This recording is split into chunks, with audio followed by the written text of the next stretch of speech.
Good afternoon. I am back. Yeah, so I just wanted to touch on a couple of things that I mentioned in my last post. One was about Florida. I got sidetracked. Sometimes I get sidetracked because there's so much stuff in my head and just wants to blah, blah, blah, blah. But anyways, just to touch back on Florida really quick. When I was in Florida, um, I was talking about I got sidetracked on feeling the vibe, and I was there during a monsoon, which was it was just heavy, heavy, heavy, heavy rain, and the ocean was rising up, so it was flooding a lot of the areas where I was, and I remember feeling drained. I remember feeling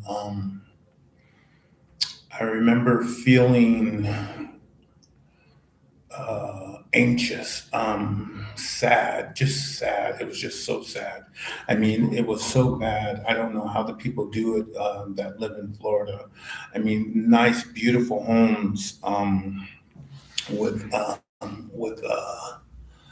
nice, beautiful furniture, hardwood floors, beautiful antique furniture, and to see people's whole lives, their refrigerators, their TVs, their armoires, their clothes, their couches, everything piled outside of their house because it was ruined. It had to waiting for the trash people to come pick it up because it was ruined by the water. I mean, like I worked in a couple of houses where they were like I would consider them to be mansions to me, but that you can see the water level on the wall that was chest high.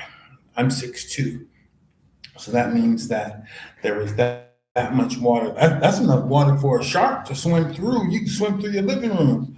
You know what I mean? I mean, but just so sad. I remember driving down the street going to work one morning, and I was like, I don't want to do this, and I have to. I need to leave here because I just feel so sad. I'm feeling everybody's energy. The it was really sad. I felt sad. I remember going to the uh, to the convenience store, and the convenience store was giving out. They were giving free water to the residents of the neighborhood. I mean, you can go into like 7-Eleven and get a free case of water because they didn't even have water. They didn't have clean water to drink because the whole sewer system, the fresh water, everything was ruined. Just the whole thing. Confirmation. Anyway, so yeah, so that is the reason why. And so I asked. I didn't just leave, but I remember asking, um, is am I still where I'm supposed to be? And in my dream, when I say in my dream, um, a lot of things that I know that I've experienced come to me in my dreams. I know it sounds weird, but it is what it is. So, and I say that to say, like, sometimes you'll hear me say, like, like if I never talked to my soulmate verbally, how did I know that she felt the same way about me? Well, that was sent to me in a dream. Um, if you ask me, we'll come up to my van later on in the story about how I left my van. If you ask me why I would do something that was just so um,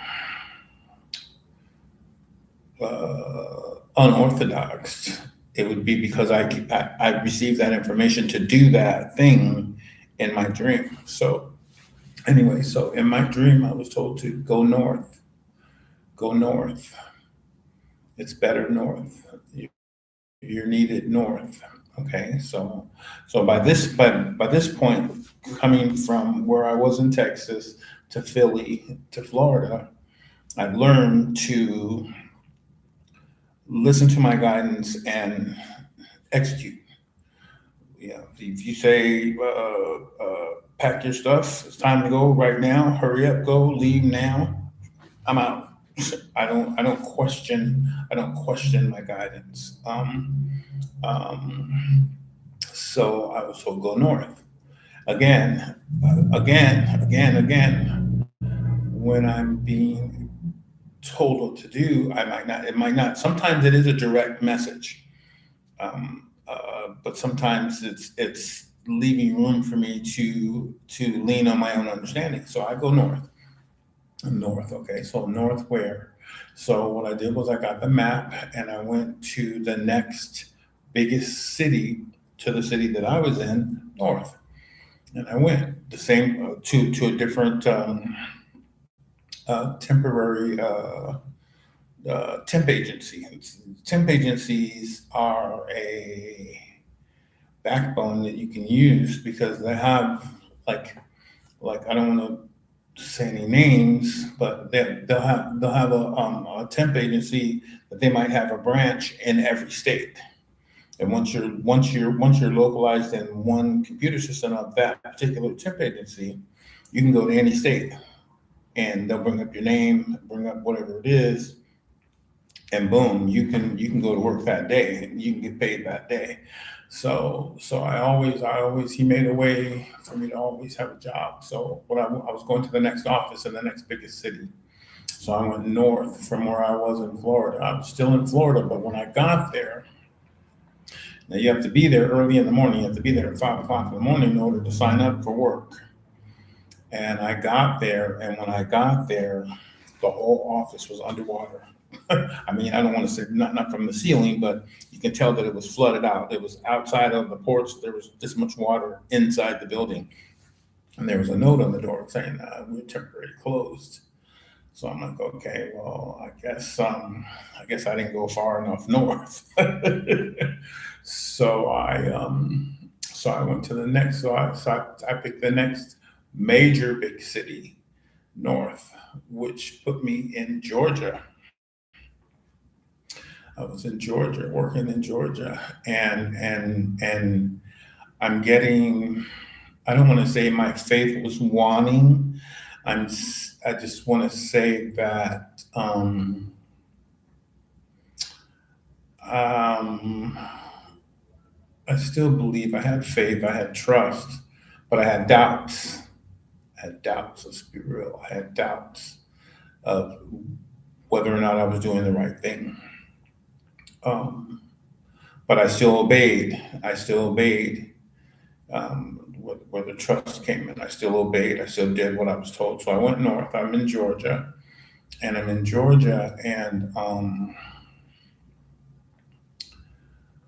I can't find. I'm running low on money. I'm running low on money. They don't have the same temp agency. They don't have the same one that I work for. They don't have that one in Georgia. So I'm looking to go to different areas, and there's different protocols for different businesses. But I'm low on money, so I only have so much money for gas and food. And I remember what had happened is I'm sitting in a Walmart parking lot in Georgia, and I've got like $7 on me. I got $7, and I got a quarter tank of gas, and I have no idea where I'm at or where I'm going. And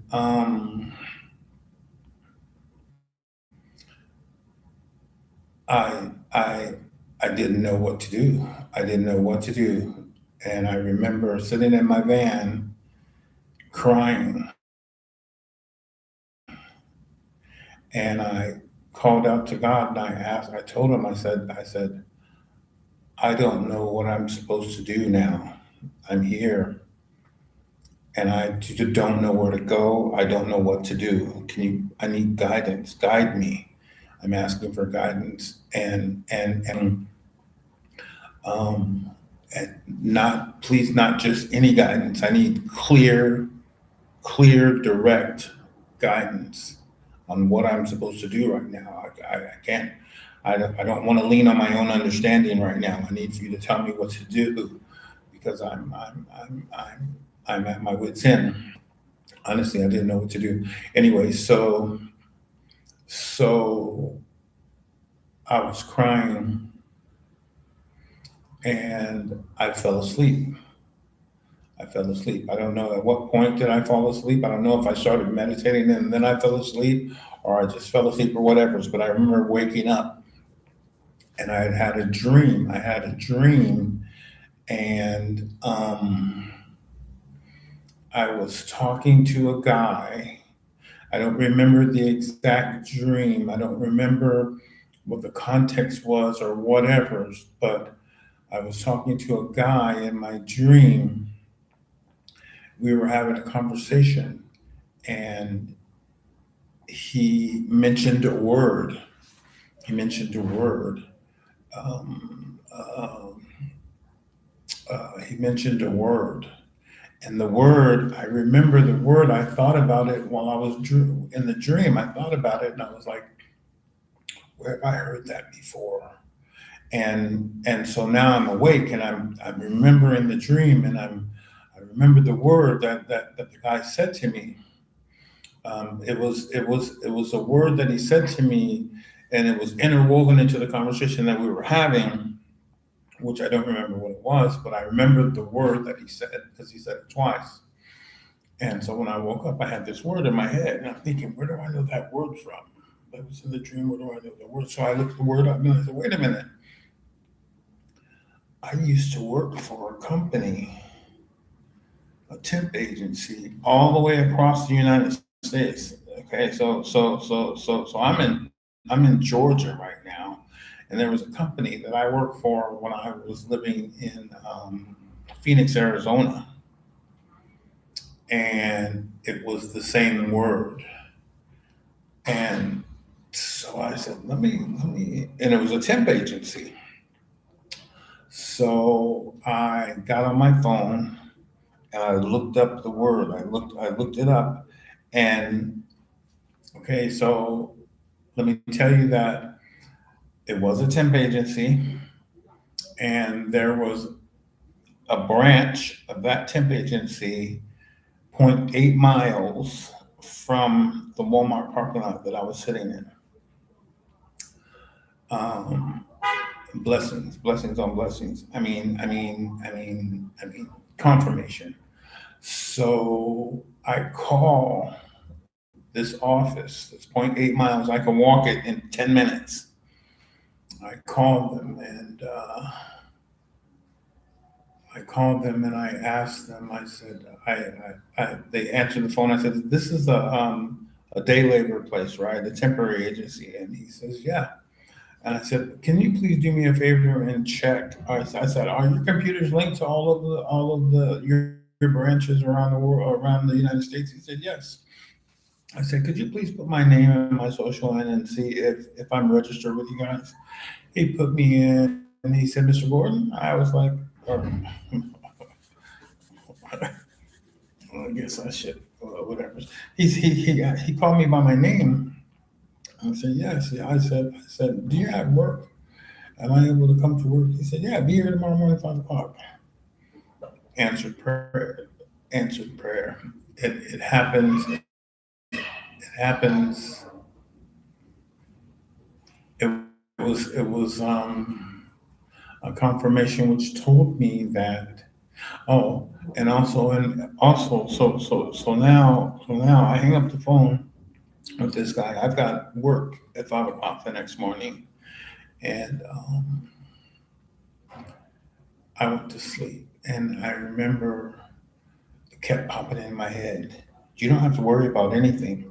It kept popping into my head. You're protected. You're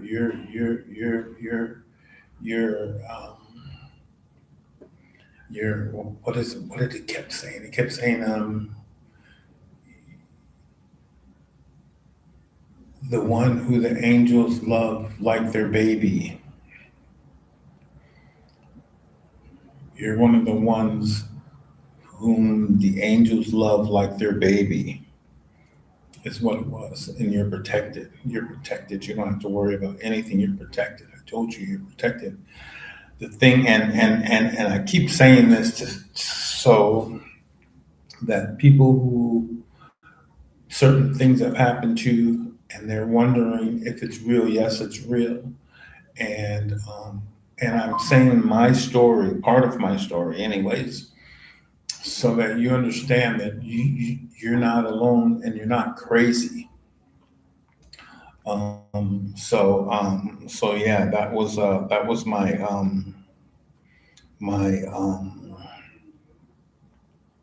situation from Florida. I had to recap on that because I left it blank. Then also another thing that I was talking about, growing up when I was with my dad and my mom left with my sister to go do the laundry.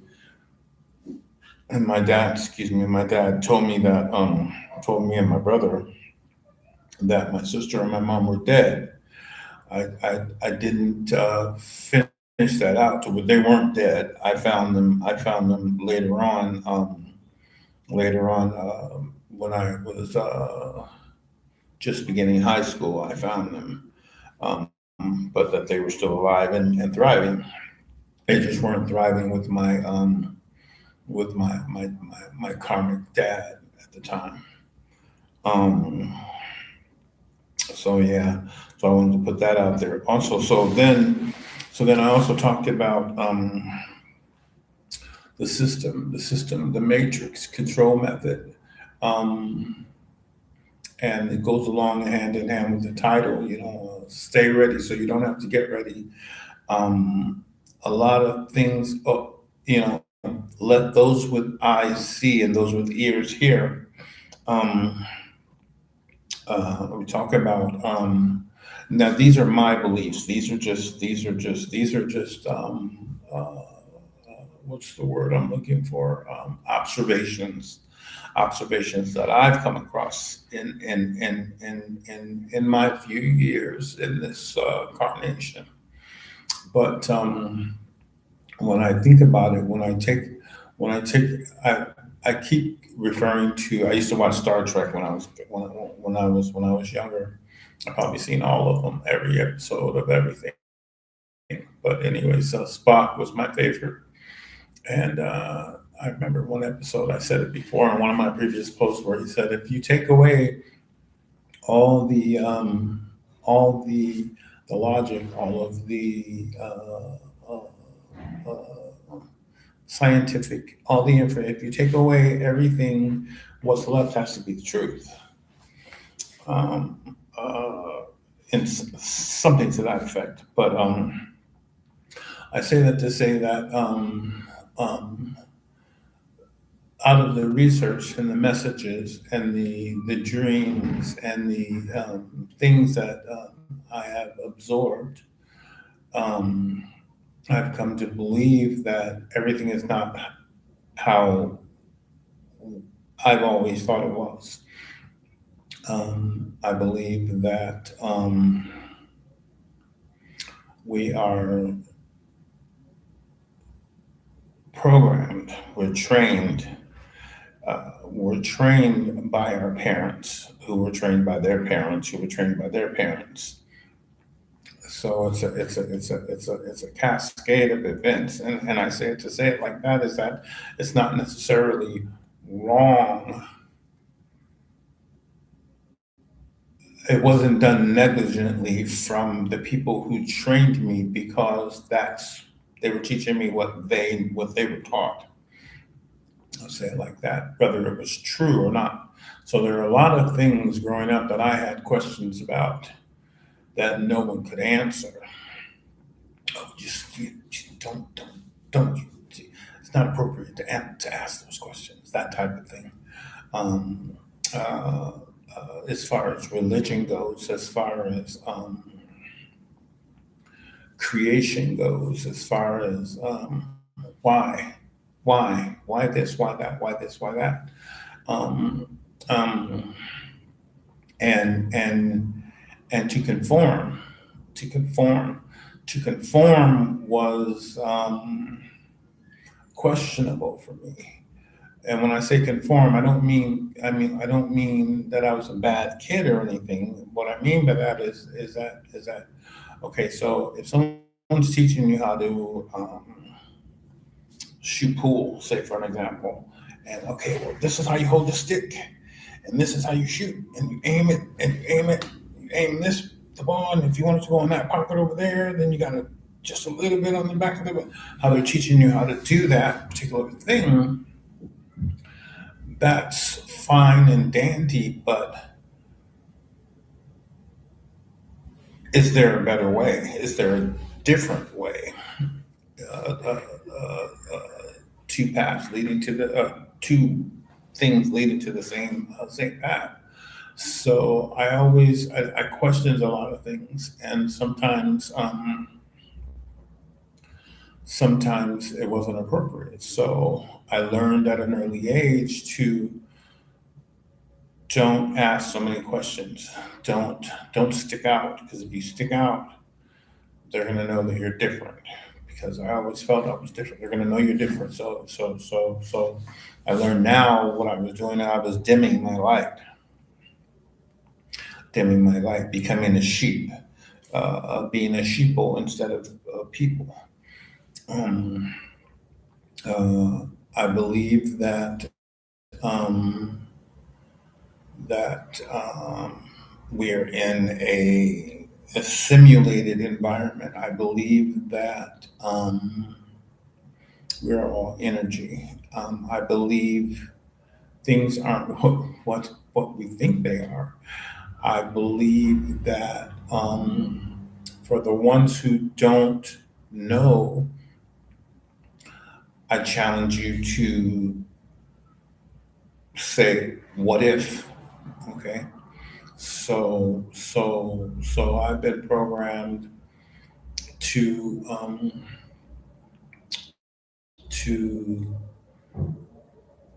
even since a child.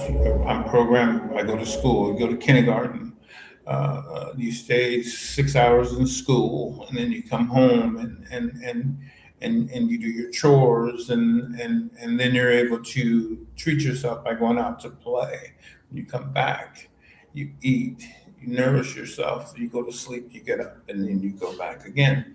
This is kindergarten, and then you go to high school. Now you're in school for 7 hours, maybe 8 hours. You're devoting your time to learn curriculum that someone else places before you, because that's what you're supposed to do. So you're learning this curriculum of what they want you to know, whether it's the truth or not. We're not even going to go there, but it's somebody else's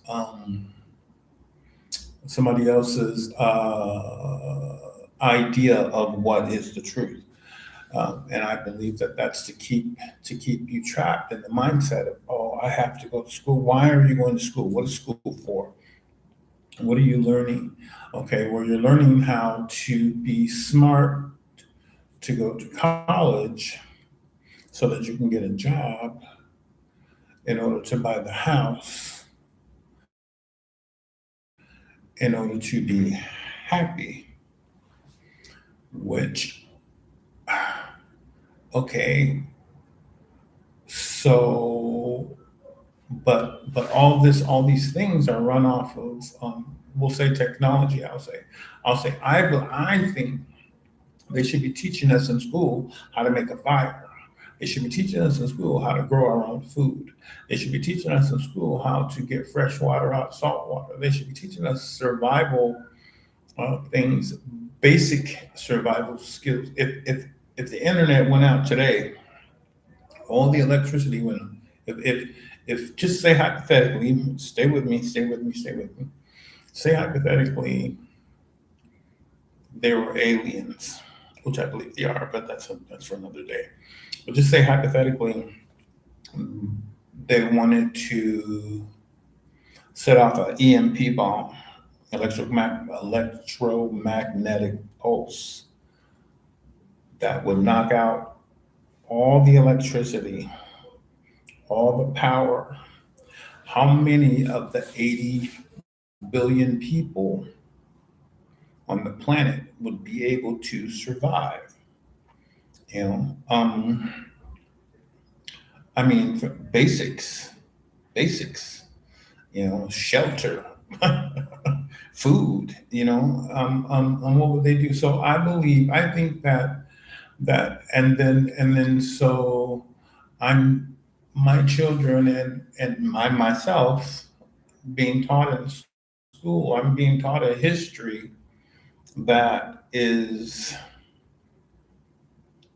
fabricated by someone else. Okay, and so what is history supposed to be? So history is supposed to be a true account of what happened, and we're passing it down through the generations so that it doesn't become lost. Okay, and if that is what you're trying to do, then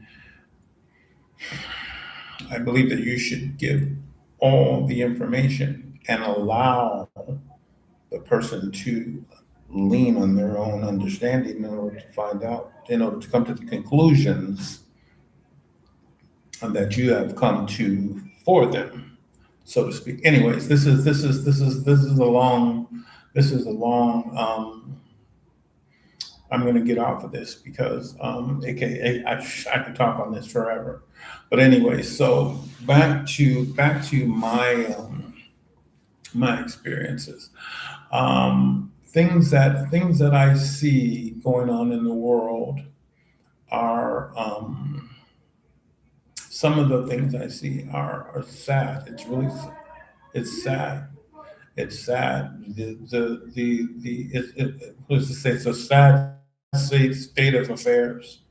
Um, and it's up to us, my soul tribe, my soul family. It's up to us to raise the frequency from where it is. I believe that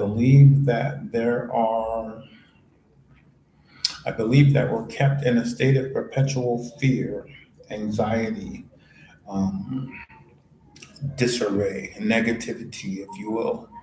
Um, and because we're made from frequency, energy, when we're feeling these feelings go out into the universe. Okay. The negative energy that goes out into the universe excuse me, is food for these spirits, aliens, if you will, who feed off of this particular energy.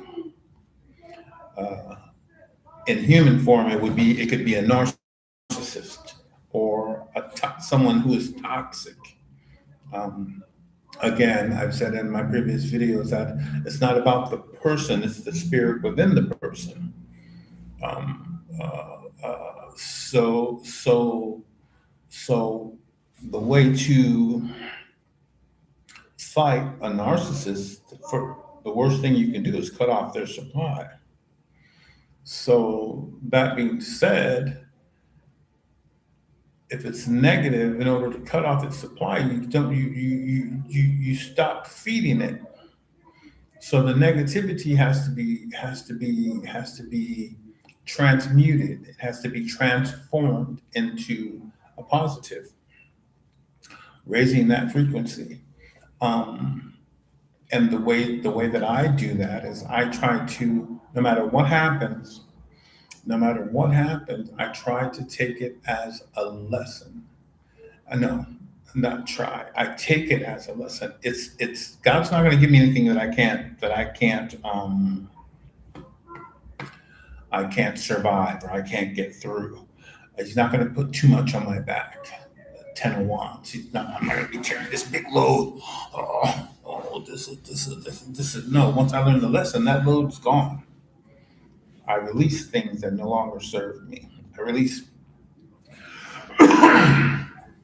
So, as I said before, some people know about the fight between light and dark, the fight between good and bad, the fight between heaven and hell. Some people know about the balance that needs to be. Um, some choose to be at the bottom balance because they're benefiting from it for now until my creator comes and makes things right. And us, my soul family, our mission, no matter what facet it is, I'm not saying that everybody's purpose is the same because that's not true. But we are all here. We all have a purpose. Our purposes might be different, but our in the end, two paths leading to the same road. At the end, what our goal is to raise the frequency. In order for us to raise the frequency, we have to do what would Jesus do? We have to do, and even if it's not whoever your prophet, whatever you believe in, if it's good, raise the frequency. A couple of my other posts. I'm not sure if it's on this or it's on TikTok, but uh, uh, being good, God is good, and good is God. So when you are entertaining good, you are connecting with God. So that raises the frequency, raises your frequency. We are spiritual beings in a human experience. Um, uh, and we're here to go through. We're here to learn. This is the big giant playground. It's a school. It's a learning mechanism because we are all energy. We're all energy. So we can't feel anger or physically, materially, we can't feel these things because we're made out of energy. So we choose to come here, to incarnate here in order to have the human experience. Um, uh, uh, and at this point, so stay with me now. Stay with me now. So now that we have, okay, so we're here having this human experience, and this is how I believe that it started out. It started out that if you read about the Anunnaki and all that, where they came and they spliced their genes with the Neanderthals and came up with a new race of people. I mean, if you go back into the history and you think about it, how I remember growing up in school where they had the little chimpanzee, and then they had the next bigger chimpanzee, and then the gorilla, and then the gorilla looking man, and then the next guy, and then the next guy, and then you had the white man. I don't want to say white man, but the Cro-Magnon, or the more developed man, which was taught to me that was us. And how I don't believe that. I believe that was fabricated. I don't believe that's not. I don't think that's how we came here, because one of the reasons growing up that I thought that, okay, that doesn't make sense. Okay, so why when I go to the zoo do I still see a chimpanzee? If the chimpanzee was supposed to have evolved all the way up until human beings, why are there still chimpanzees? Are those the developmentally disabled human beings, or I don't understand. No, I believe that an alien race came and spliced with us, and I believe that they did that because when they came here for a purpose. They came here for minerals, for gold, and they were working in order to mine this gold to take back to their planet and to save their planet. So the ones who were working, they were like, well, why are we working and you guys aren't working? We're the only ones working. And they said, well, we'll come. Why don't we make a race that can do the work for us? So they spliced the DNA with the Neanderthals and made this race that was supposed to be slaves. They were supposed to be the ones who were doing the work for them in order to mine this material. Egypt, if you will. Now these splices were spliced.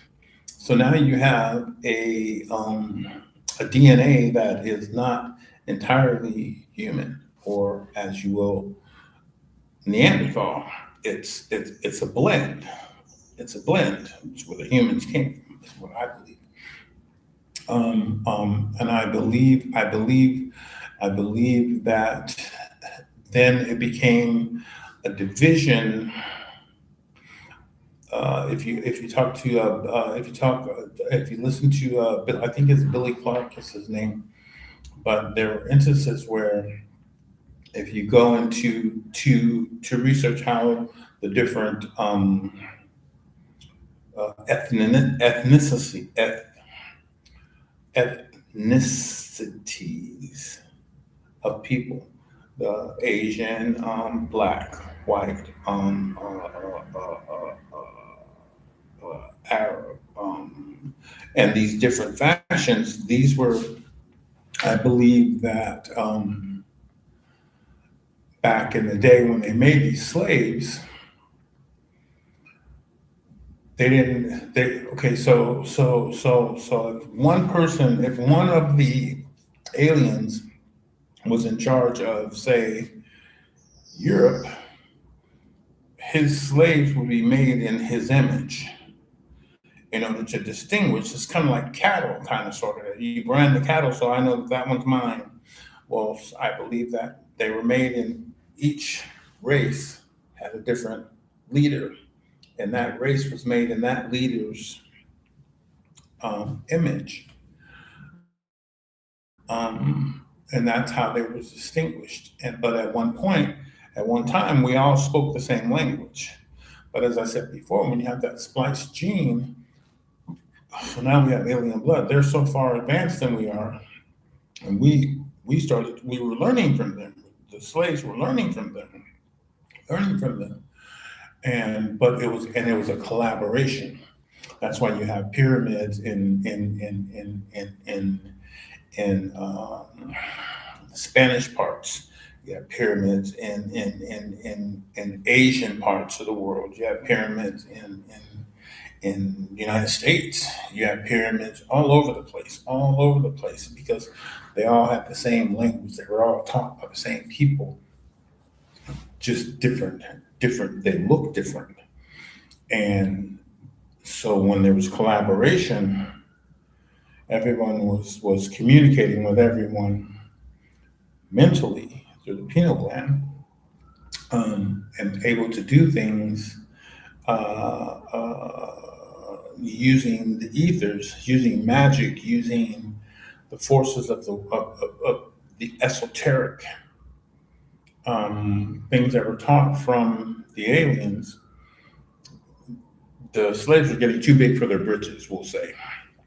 So one of the factions of the aliens said that, okay, well, we have to do something because they're getting too big for their britches. They're going to be better than we were at the rate that they're going. So they made it to where there was a different language for every section. So they couldn't communicate anymore. It wasn't. They weren't. It's kind of like the guards in the prison. The guards in the prison. The guards in the prison will pretend like they are uh, um, controlling what's going on in the prison, but if all the it's like even the gangs and the police. If even if it's like the population and the elites. If all the population, if all the gangs, if all the prisoners, black, white, Asian, the ones who are fighting each other, who hate each other, the Bloods and the Crips, and so on, you know what I mean? If they all came together and collaborated together, they would be able to control who was trying to control them. We'll say it like that. So they separated them. They separated them, and then they became who they became. Now, I also believe that because we're energy, because we're spiritual beings in a human experience, I believe that when we die, that we go back into the energy field, but because the elites, because the beings, the spirits that are feeding off of that energy, it's like if you want to. There's a Star Trek episode where Captain Kirk, and the Enterprise crew, Spock and Uhura and all them, they're stuck on a ship. They're stuck on a mock Enterprise. If you know the show, you'll know. If not, you can go and research what I'm saying. But there are enemies were the Klingons. Okay, and so what they did was they put a, I don't know how many people it was. I think there was only just all the stars. So I would say there was like seven. Like I think it was Captain Kirk, Spock, Uhura, Chekhov, Scotty, Dr. McCoy, and maybe one other one that were on the Starfleet Academy side. And then you had the Klingon side. You had the Klingon captain. You had a positive, negative. So you had seven Klingons. So you had seven Klingons and seven Starfleet on one ship, and they were fighting each other. They were fighting each other, and if one got fatally wounded, he would come back to life because the entity that had brought them all together was feeding off of that energy. Okay, I think this was a major episode that shows what I believe is going on as we speak today. Uh, with the stuff over in the Middle East, with China, with Russia, with Ukraine, with I mean, and it's been going on forever. It's been going on forever. It's a way to control. It's a way to continuously have that anxiety, that anger, that fear. That's what they feed off of. Even from the United States, where they had at the Civil Wars. I believe that these wars, from Hitler, from all the Jews that got kicked from Vietnam, from all these wars were fabricated by the elites in order to elicit fear from the people so that they can feed. They can transmute this energy. That's what I'm talking about, raising the frequency. They can transmute this energy, this fear, this anger, this anxiety. They can transmute it into wealth, they can take that energy and transmute it into material wealth. Okay. Um, and it's a form of control. This is what I believe. I'm getting a little bit deep, and I've been going on for 43. I'm going to go ahead and close out now. These are, again, as my uh, fellow vessels would say, some of my fellow vessels would say, this is purely for entertainment. Um, if it resonates, take what resonates for you, and as your chronic priestess would say, discard the motherfucking rest. um, that's her trademark, though. I like her too. Her and Astrea, they're awesome. They're totally awesome. But anyways, that's neither here nor there. I'm gonna go ahead and close out. I send you love, light, and peace. And we'll see you on the next one.